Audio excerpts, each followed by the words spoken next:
banyak yang kau perbuat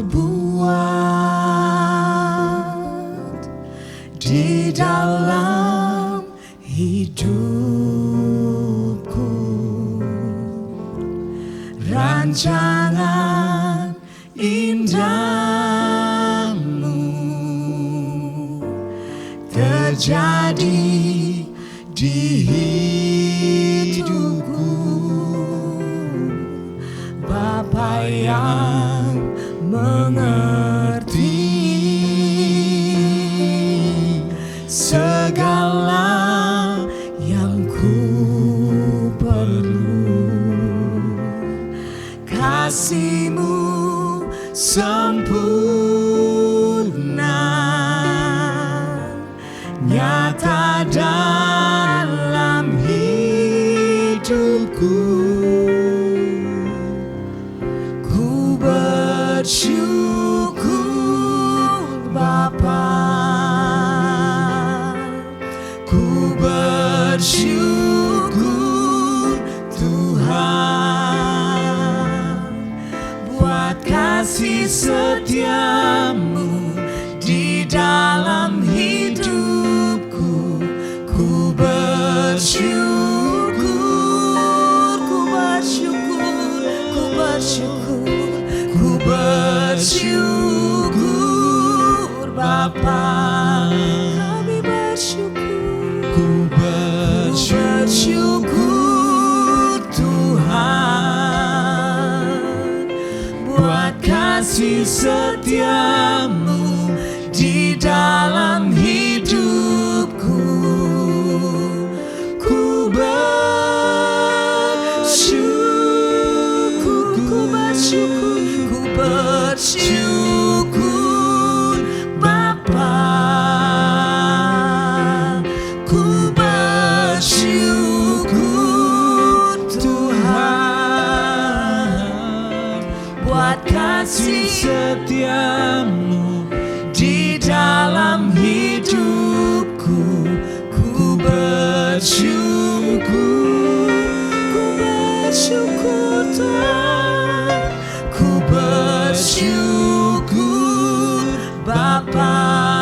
Kami bersyukur, ku bersyukur Tuhan buat kasih setia-Mu di dalam hidupku. Ku bersyukur, ku bersyukur, ku bersyukur, ku bersyukur, ku bersyukur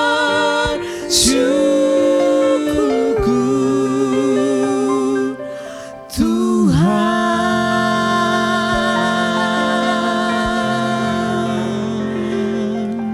Amin. Kita bersyukur. Shalom saudara. 5 roti 2 ikan ketemu lagi dari sedikit jadi buahnya. Boleh Miss deketin Miss biar dengar. Oke, nanti masuk suaranya. Ulangi lagi ya biar Miss Pinky bisa keluar juga suaranya. 5 roti 2 ikan dari sedikit jadi buahnya. Ya, puji Tuhan dari sedikit jadi banyak. Kita ketemu lagi sesi ini. Ya Pak Agus ya. Aduh, Pak Kudafe juga ada special guest saudara buat kami kali ini. Ini satu kehormatan juga ya buat kita semua, khususnya buat saya sama suami gitu ya. Ada satu pribadi yang bisa join di tempat ini, masih sangat muda, sangat berbakat, sangat apa ya, sangat luar biasa lah dalam Tuhan. Nanti ada kisah-kisah yang ajaib ya yang akan disampaikan saudara. Akan perkenalan dulu, monggo. Oke, salam kenal semua. Saya Pinky. Pinky. Nama lengkap nih? Nama lengkapnya ya, aduh panjang banget nih. Panjang tapi keren. Francisca Saveria Pinky Darmadi. Wah, Francisca Saveria Pinky Darmadi. Ya, oke, keren saudara. Itu namanya panggilannya Miss Pinky. Nah, panggilannya Miss Pinky. Terus kemudian aktivitasnya Miss Pinky dari Miss saudara udah bisa tahu sendiri apa ya kira-kira ya. Jadi guru ya Miss ya. Jadi guru. guru di salah satu sekolah Kristen di Surabaya, yang itu bukan kebetulan ya, rencana Tuhan anak kami juga ada di sana gitu saudara. Jadi Miss Pinky ini pernah ngajar anak kami dan rekan-rekan seusia selevel saat itu ya, juga jadi guru. Miss Pinky ngajar di situ. Kita mulai dari mana ini? Mulai dari keluarga dong, selalu itu akan karena dari keluarga itu kan membentuk banyak hal ya, perjalanan yang selalu mengasihkan untuk kita ingat dan jadi bagian selalu dalam hidup kita. Sip, gitu ya. mantap. Boleh cerita Monggo, Miss? Silakan. Anak keberapa, kemudian mungkin kisah dari kecil lah, kisah-kisah hidup dari kecil ya. Kisah hidup. Kisah hidup. Berat nih kayaknya. Kisah hidup. Berat saya masih. Oke, jadi saya terlahir dari keluarga. Jadi ibu itu dari Surabaya, kemudian bapak Blitar, dan bapak dan ibu akhirnya memutuskan tinggal di Malang. Di Malang. Ya. Orang alam ini. Iya, orang alam. Jadi puji Tuhan ibu sama bapak diberikan tanggung jawab sama Tuhan membesarkan 3 orang anak. Saya anak yang terakhir. Oh, Miss Pinky paling bontot ya. Paling bontot. Dari berapa bersaudara tuh, Miss? Dari 3 bersaudara. Bilang tadi 3, dipercaya 3 Pak. 3 bukan 2. Dari 3 bersaudara. Iya. Jadi gitu. Kemudian kami bertiga disekolahkan di sekolah yang bukan sekolah biasa sih pada waktu itu. Ibu bilangnya sekolah luar negeri. Karena disekolahkan di sekolah Katolik yang memang benar-benar pendidikan agamanya benar-benar disiplin banget. Jadi benar-benar dibentuk dari situ. Jadi dulu karena ibu kan memang bukan dari Katolik, bukan dari keluarga Kristen, jadi ibu merasa bahwa aku harus bertanggung jawab kepada Tuhan untuk anak-anakku. Kalau anak-anakku harus mendapatkan kasih Tuhan itu lebih di sekolah gitu. Jadi karena ibu sendiri juga belum bisa ngajarin secara full pada waktu itu. Nah, jadi menyadari betul keberadaan itu, karena itu keberadaan dirinya mempercayakan pendidikan anak-anak yang terbaik untuk bukan hanya pendidikan ini aja ya, Miss ya, pendidikan secara akademis. Betul. Jadi memang yang difokuskan ibu pada saat itu adalah dekat dengan Tuhan. Jadi sekolah minggu udah diikutin setiap minggu ya, harus, bisa enggak.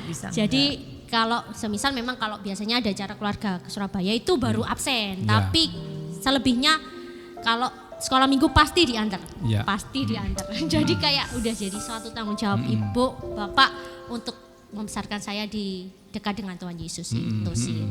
Berarti dari kecil udah terbiasa dengan seperti itu ya. Jadi nakalnya gimana? Nggak ada nakal-nakalnya? Ada sih, nggak mungkin ya, kalau nggak nakal. Nggak ada kalau mungkin nggak nakal.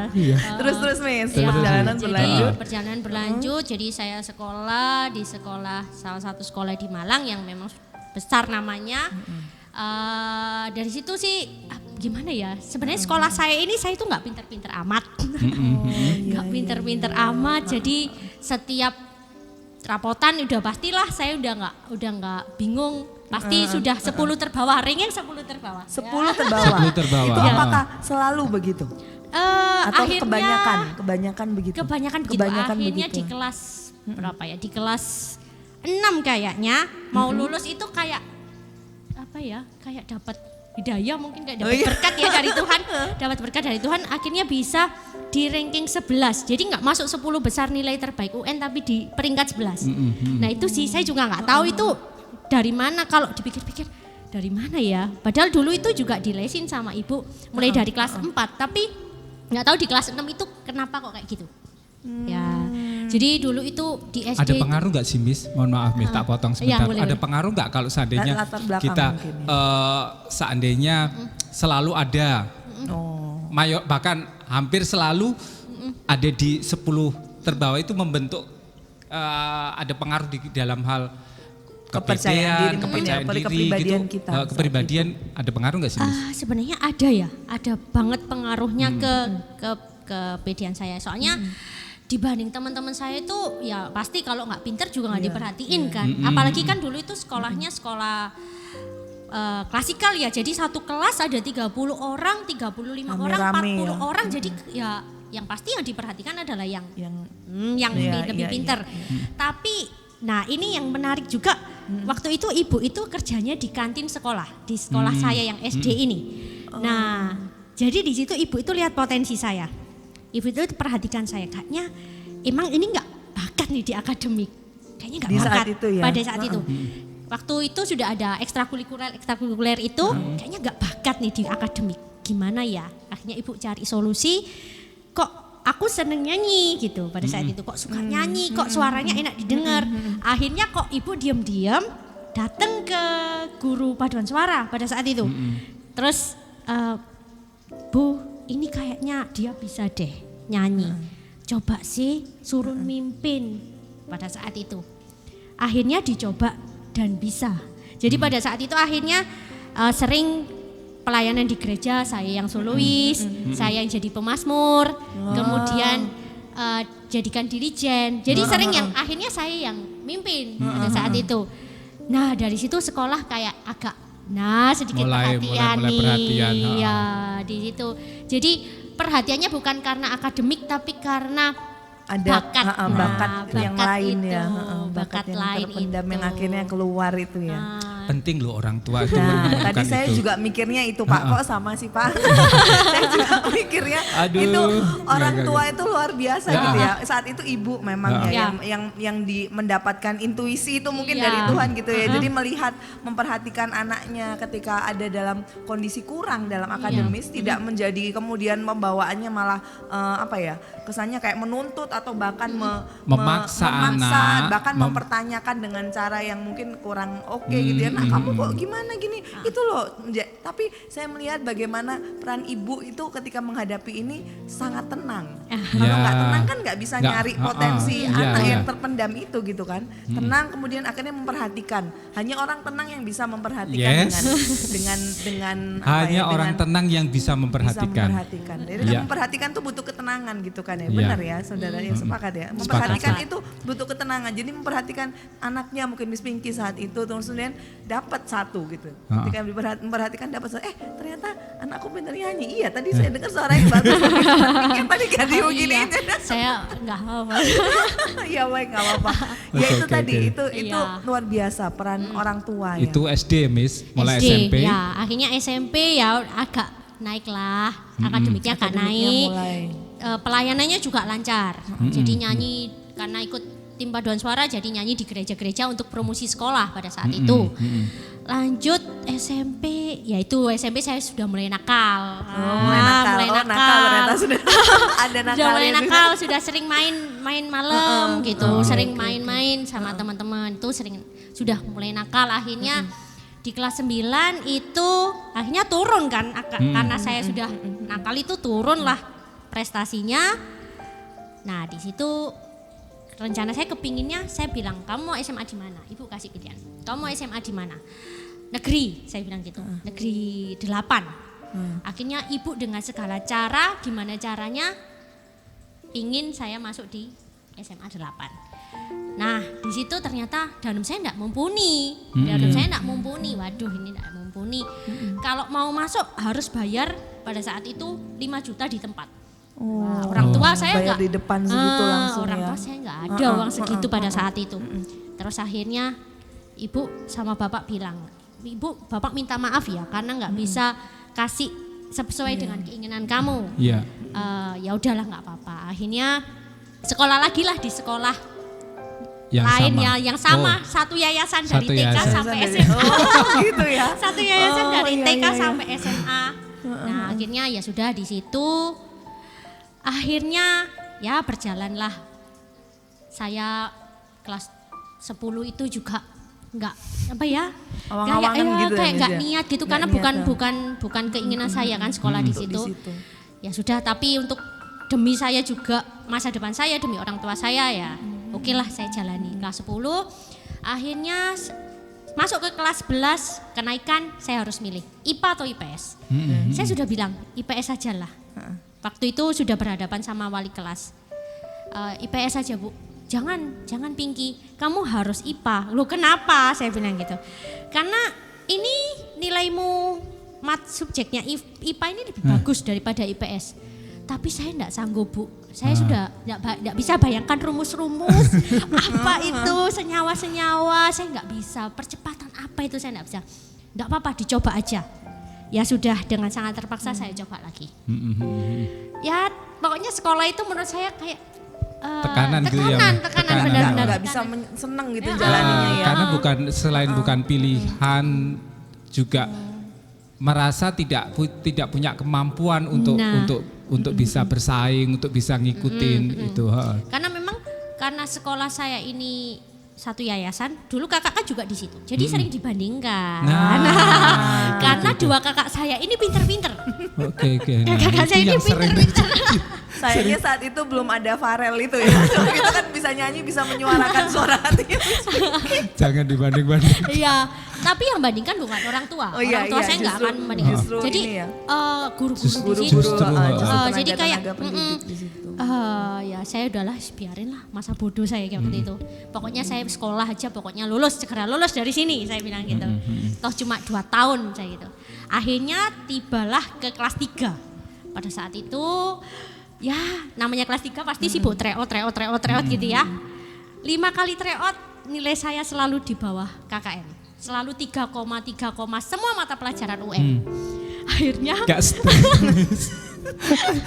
akhirnya ibu dipanggil, orang tua dipanggil. Dan gurunya bilang kayak gini. Ini Pinky ini Bu ya, mohon maaf sebelumnya calon anak tidak lulus.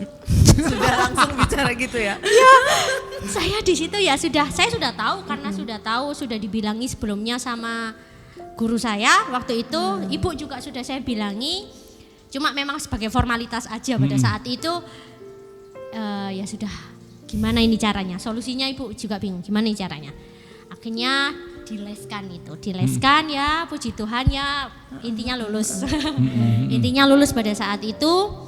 Akhirnya masuk ke universitas.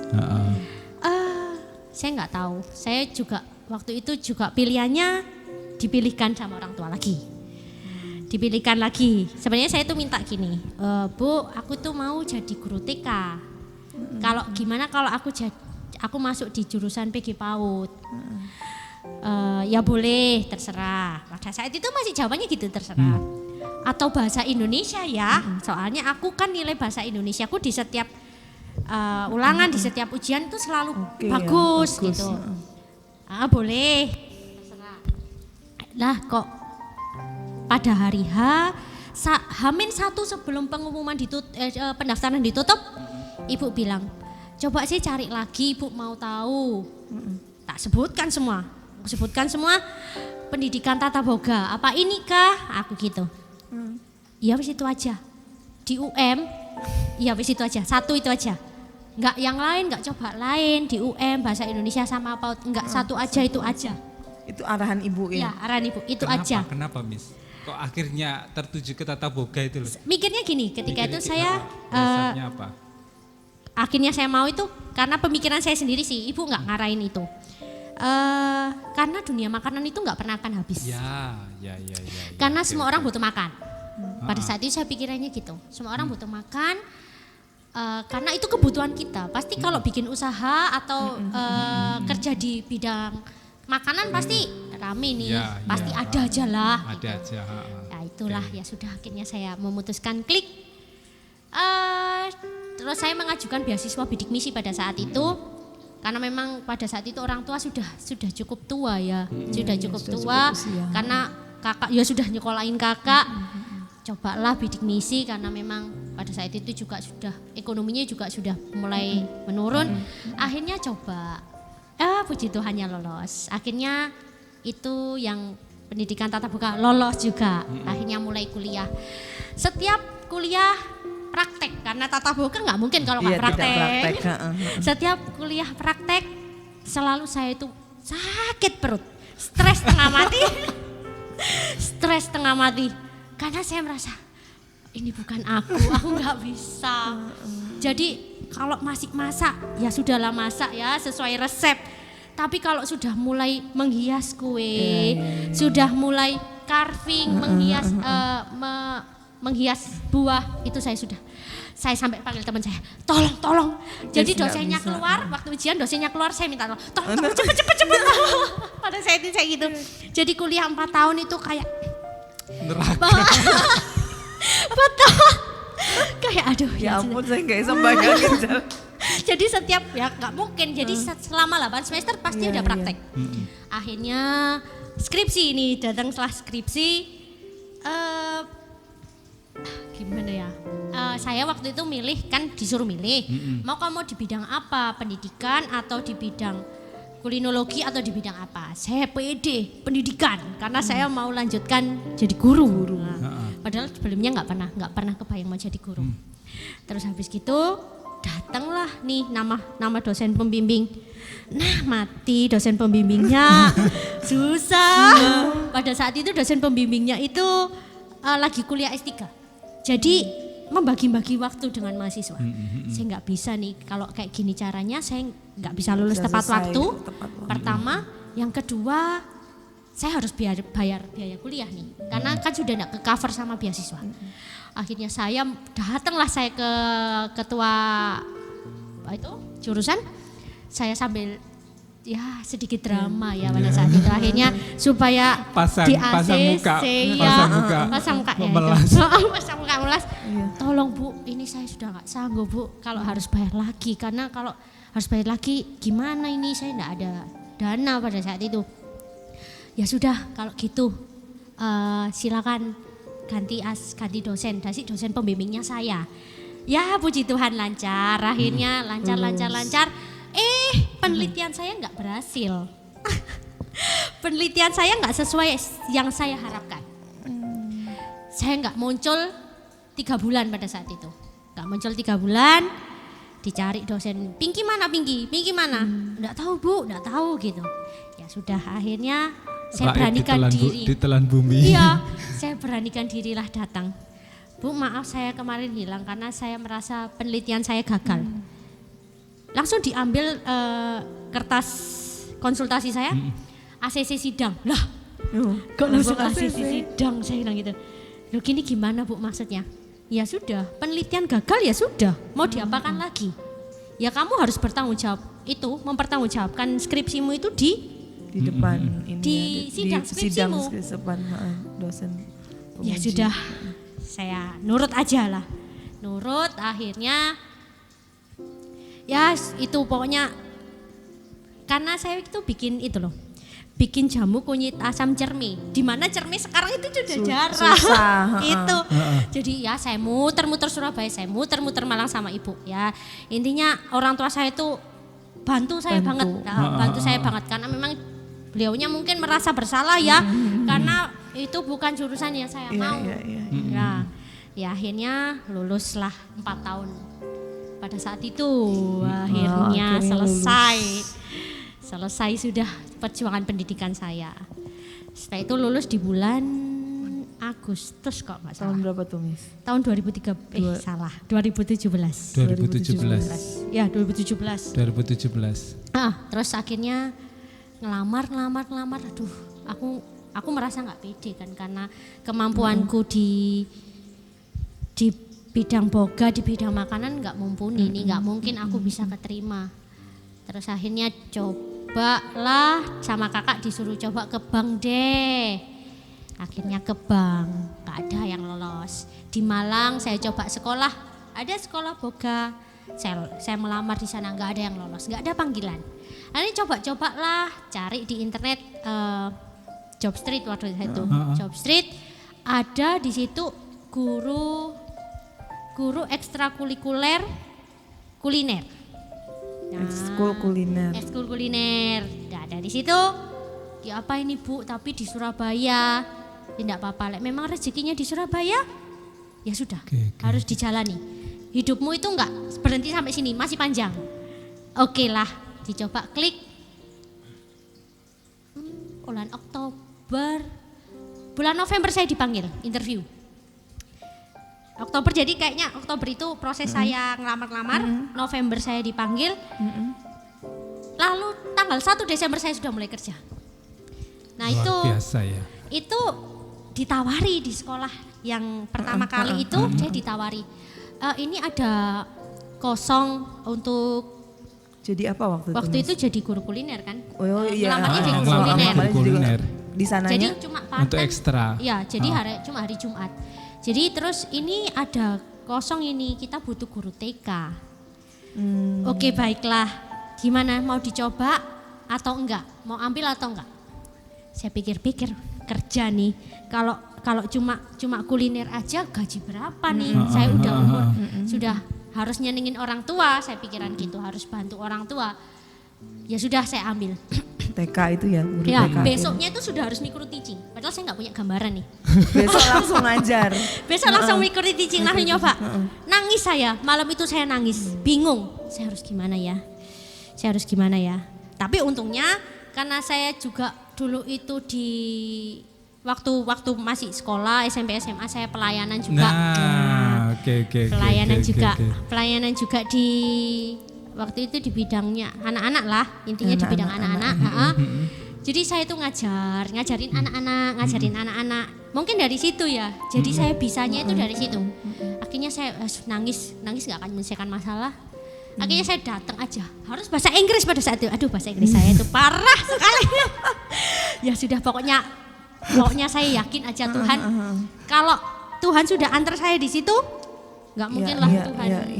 Itu. Dan membiarkan dan melepaskan gitu. Nggak mungkin lah kata-kata saya itu keluar yang jelek-jelek, nggak mungkin lah. Nggak mungkin selometan lah pokoknya gitu kan ya, dijaga. Betul. Akhirnya ya sudahlah. Akhirnya di situ saya coba 2 hari setelahnya, kalau nggak salah 2 hari setelahnya dinyatakan keterima. Padahal itu kita nggak perlu nyebut sekolahnya, tapi yang saya tahu sekolahnya udah lumayan ya Miss. Iya. Lumayan untuk di kelas Surabaya itu sekolah lumayan loh. Iya betul. Ya, sekolah itu, yang lumayan tapi bisa lolos itu luar biasa ajaibnya Tuhan. Disitulah akhirnya Miss Pinky pertama kali benar-benar sesuai dengan passionnya, kesukaannya dia. Paling nggak cinta bener lah dengan dunia itu. Tapi sebelumnya ini dari sini saya belajar ngerenung dari tadi. Ternyata Tuhan itu ngajarnya itu unik gitu ya. Dari kecil bahkan dikatakan tadi latar belakang dengan akademis yang nggak seberapa gitu, bahkan di bawah rata-rata. STD lah. Gitu. STD-nya banget gitu. Dibilang tadi lo diakui sendiri bahwa ya STD-nya itu banget, nggak STD biasa, STD banget. Tapi dari situ pun apa ya, ketika kita mau tetap bertahan di situ, kondisi nggak enak loh saudara, punya kemampuan yang standar, kemudian ada dari di bawah, kemudian dari kecil sampai kuliah itu perjalanannya luar biasa dalam kondisi kayak gitu. Itu bukan waktu yang pendek bertahan dan terus mau berjuang. Bahkan ada waktu tadi Miss Pinky bilang rasanya jengah, kok ini gimana sampai gitu menghilang kan. dari pergi ke planet mana gitu.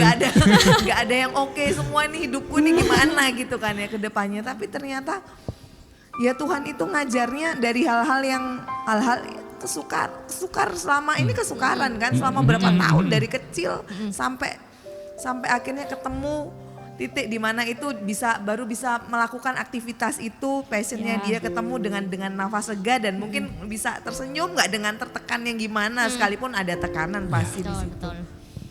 Ini bicara masalah menyikapi aja sih, dalam jatuh bangun ya. Banyak jatuhnya tapi Tuhan dibanguninnya juga keren.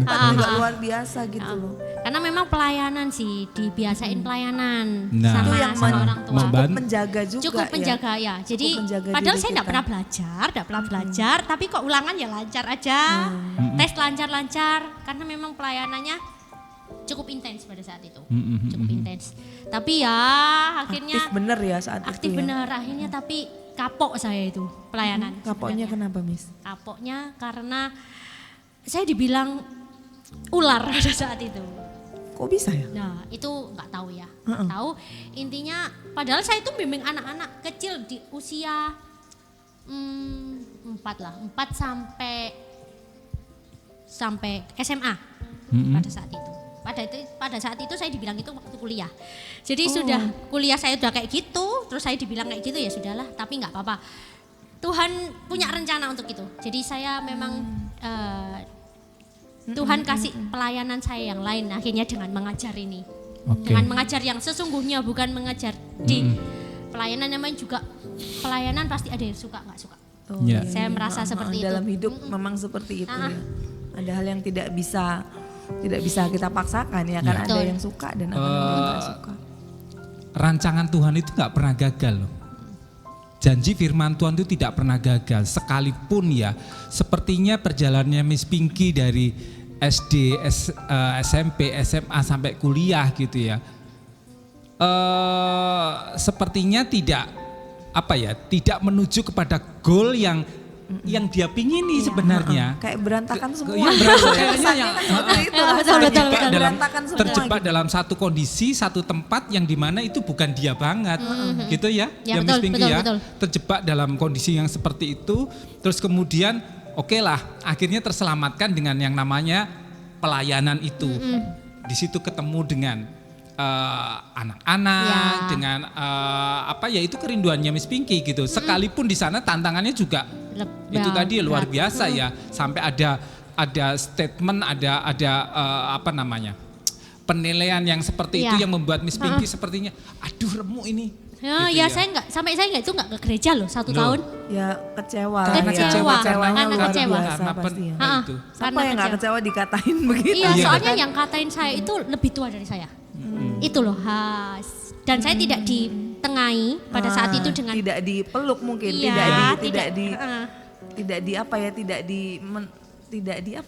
diayomi. Pada saat cuma dikatain doang habis itu udah.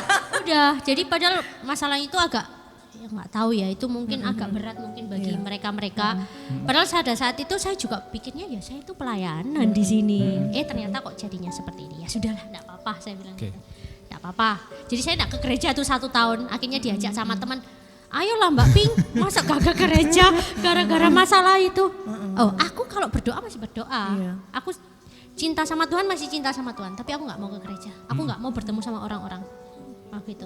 Tapi akhirnya, wis lah sama aku. Akhirnya ya itu ada temen yang ngajak. Akhirnya saya bisa melunak lagi dan bisa masuk lagi. Luar biasa. Yang saya juga dikuatkan tadi, bicara masalah manutnya sama orang tua itu loh, sekalipun itu nggak passionnya Miss Pinky, ketika diarahin tadi Tata Boga itu loh nurut gitu, itu juga saya percaya itu juga hal yang diperhitungkan sama Tuhan, yang akhirnya menjaga dia bisa bertahan sampai akhir. Saya juga mencerna bahwa tempat yang menyakitkan buat Miss Pinky justru dipakai Tuhan untuk menyelamatkan dia. Untuk membentuk. Bukan hanya sekedar membentuk, menyelamatkan dalam kondisi pada waktu dia tes di micro teaching tadi itu. Apa yang dia bisa bagikan buat anak-anak? Apa yang dia bisa presentasikan? Kalau tidak, kalau nggak dari latar belakang tidak dalam latar itu masa-masa yang tidak enak, tapi dipakai Tuhan juga untuk menyelamatkan, bahkan membawa Miss Pinky pada satu tujuan, pada satu goal, pada satu rancangan Tuhan dan yang sudah Tuhan create. Kerinduannya Miss Pinky juga. Yes, oke. Luar biasa saudara. Jadi Tuhan, sekali lagi Tuhan tidak pernah gagal. Rancangan Tuhan selalu indah. Bahkan Tuhan izinkan kesalahan-kesalahan, baik itu dari pihak luar ataupun dari pihak keluarga, gak masalah kok. Selama kita tetap ada di dalam kontrolnya, dalam kendalinya Tuhan. Akhirnya sampai juga. Bahkan saat ini kondisi saya dengan istri juga sangat berterima kasih dengan apa yang Miss Pinky boleh bagikan, boleh sampaikan ke anak-anak, khususnya anak saya gitu ya. Luar biasa, sampai teringat-ingat. Terus kan ada di memorinya anak-anak, melekat kuat gitu. Bagaimana handle anak-anak ya, karena memang ya hatinya udah di situ. Hatinya sudah situ. Oke. Silakan Silakan Bu. Sudah Pak, ini kita akan lanjut. Sambung nanti saudara ke sesi berikutnya. Kita akan bicara masalah, nanti kita akan ngobrol lagi sama Miss Pinky. Jadi tetap kuat, kita akan ketemu di sesi berikutnya. Sampai kita ketemu lagi. Yes. Tuhan Yesus memberkati. 5 roti doa ikan. God bless you. Memberkati. Bye.